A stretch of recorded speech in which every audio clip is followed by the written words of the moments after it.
এখানে আমাদের হাতের মধ্যে দেখুন এই যে বুড়ো আঙুলটা রয়েছে, হ্যাঁ, থাম যেটা বলি আমরা ইংরেজিতে, এই থাম্বে এইভাবে মুভমেন্ট করলে এখানে দেখুন আপনি রগ আছে, এখানে আমাদের টেন্ডন বলি আমরা, এখানে দুটো রগ, এখানে 6টা কম্পার্টমেন্ট আছে আমাদের এই রিস্টের উপরে, এই সারফেসটার মধ্যে। তার ভিতরে যেটা প্রথম যে কম্পার্টমেন্টটা রয়েছে, প্রতিটা কম্পার্টমেন্টে দুটো করে টেন্ডন রয়েছে। তো এই টেন্ডনের মধ্যে প্রথম কম্পার্টমেন্টে দুটো টেন্ডন রয়েছে, এই দুটো রগ এরা একসাথে থাকার জন্য এই জায়গাটায় এখানে এরা এক সময় দুজনে ঘর্ষণ হতে হতে হতে হতে বিরক্ত হয়ে একজনের প্রতি আরেকজনের তখন এখানে ব্যথা শুরু হয়। আঙুলটা এদিকে নিলে ব্যথা করে, এরকম করলে এইভাবে নিলে ব্যথা করে, এবং এটি 99.9% এই মহিলাদের হয়, অর্থাৎ 99 ভাগেরও বেশি, 99.9 ভাগ ক্ষেত্রে, অর্থাৎ প্রায় 100 ভাগই বলা চলবে এই মহিলাদের হবে। এটি বলা হতো, এটি আবিষ্কার হয়েছে ডি কোয়ারভেন, এক ভদ্র মহিলার নাম, উনি সম্ভবত ফ্রেঞ্চ মহিলা। আগের দিনে আমাদের দেশে যেমন মহিলারা পুরুষ ডাক্তারের কাছে যেত না ডেলিভারি করতে, কিংবা কোনো রোগ বালাই হলে সবাই কোনো ডাক্তারই তো যেত না, কারো কাছেই যেত না। তো ওখানেও ওইসব দেশে, ইউরোপেও এই 1700-1800 খ্রিস্টাব্দে, 1900 খ্রিস্টাব্দের প্রথম দিকে, 1900 খ্রিস্টাব্দের প্রথম দিকে, মানে আর্লি 1900-এ, 1820, 30, 40, 50-এ ডাক্তার ছিল না ওরকম। কাজে মহিলা ডাক্তার একটা দুটো বেরোয়েছে, তার কাছে সব মহিলারা যায়। তো তারপরে ওই মহিলা, একজন ভদ্রমহিলা, তার নাম ডি কোয়ারভেন, উনি লক্ষ্য করলেন যে প্রায় মেয়েদেরই এইখানে এই রিস্ট জয়েন্টের আমাদের এই দিকে এই বুড়ো আঙুলের এই সোজাসুজি ব্যথা করে। তো এই জায়গায় টিপলেই ব্যথা করে, ও ব্যথা।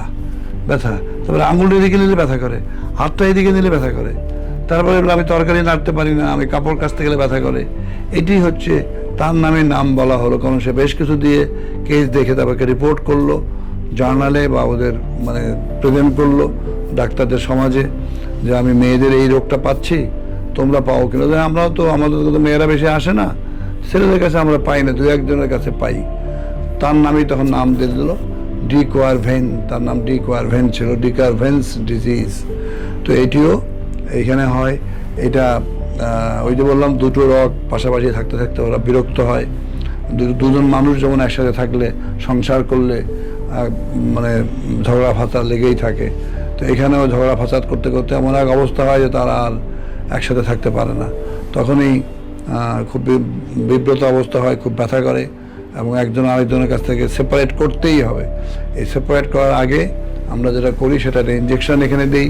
এখানে আবার ওই অল্প 3 cc সিরিঞ্জের মধ্যেও 1 cc স্টেরয়েড নেই, আর 2 cc বা 1 cc আমরা লোকাল অ্যানেস্থেটিক এজেন্ট দিই, দিয়ে ওই জায়গাটায় সরাসরি পুশ করে দিয়ে তারপরে প্রথমে বলি যে গরম পানিতে ডুবায় নাড়ান, লবণ দিয়ে তাতে যদি না হয় এই ইঞ্জেকশনটা, টুকটাক ওষুধ খাবে। মনে রাখতে হবে এইসব জায়গাতে চামড়ার নিচে এই স্কিন ইঞ্জেকশন দিলে কিন্তু কালারটা নষ্ট হয়ে যাবে। আমি দেখেছি আমার রুগী, আমি ইঞ্জেকশন দিয়ে দিয়েছি, মেয়ের বিয়ে ঠিক হয়েছে, তারপরে তো দেখে তো বিয়ে বাড়িতে যে মানে বরপক্ষরা মেয়ের হাত এরকম এত সুন্দর, হাতের মধ্যে কেন এরকম সাদা রং হয়ে গেল, ওই জায়গাটা সাদা হয়ে গেছে। তখন আমাকে জিজ্ঞেস করলো, ডাক্তার সাহেব এরকম ব্যাপার। আমি বললাম, না, ওটা আরও মাসখানেক পরে এমনি চলে যাবে, এবং তাই পরে চলে গেল।